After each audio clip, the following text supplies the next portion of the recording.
les relations, qu'elles soient amicales, amoureuses, ou juste plan cul ou qu'importe, ça reste les mêmes choses, hein. Tu choisis pas, tu contrôles pas. Une amitié profonde, tu peux pas te dire tiens là j'ai pas d'amitié profonde en ce moment, il m'en faut un dans les 6 mois, c'est pas c'est pas évident. Donc c'est beaucoup de lâcher prise et de paix avec soi-même.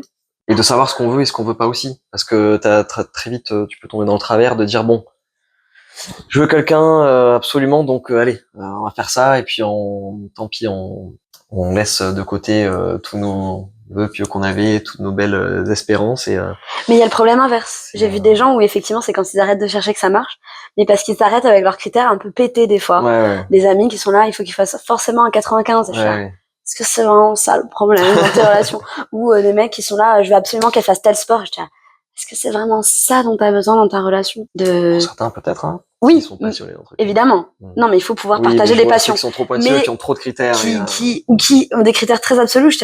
Des fois, je crois que c'est des vibes ou des morales qui sont importantes plus que des activités. Parce que là, vraiment, sur les applications de rencontre, je crois 100% des hommes font de la rando. Tous les hommes font de la rando. Je déteste ça. Vraiment, j'ai à me tuer avant de faire une rando.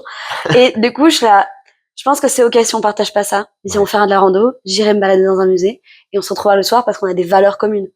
Mais c'est dur de trouver ces valeurs, de trouver les valeurs des gens très rapidement. C'est pour ça où c'est doser entre savoir ce qu'on veut et savoir ce qui est du superficiel.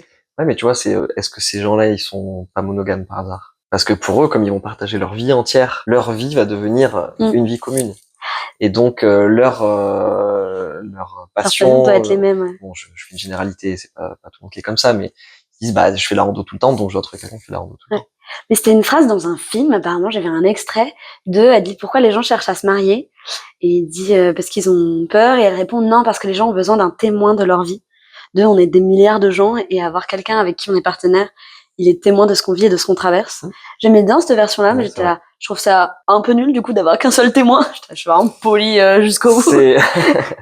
C'est vrai. Propulsée par ça, j'étais là, mais en fait, tu peux avoir d'autres personnes qui sont témoins de tes passions, des amis, des proches, de la famille, une personne à qui tu transmets, des gens qui n'ont rien à voir, une asso, et donc j'étais là. Je suis ravie s'il y a des passions qu'on ne partage pas, parce qu'on va pouvoir m'apprendre.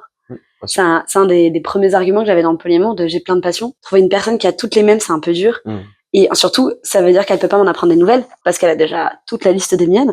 Alors que quelqu'un qui a plein de passions pas du tout en commun avec moi, elle peut m'apprendre et me nourrir de nouvelles choses. Tellement. Alors que si on a que les mêmes, une fois qu'on a tous les deux le même niveau. Moi, je trouve que tu vis plusieurs vies en fait, parce que, moi, je suis dans mes relations, je suis passionné et du coup, ma partenaire, mes 2 partenaires pour le coup, elles font des choses différentes de moi, de mon univers, et ça me plaît énormément de me plonger dedans et de partager avec elles leur quotidien, ce qu'elles en vivent, ce qu'elles en ressentent, comment ça a façonné ou forgé leur personnalité, c'est hyper enrichissant.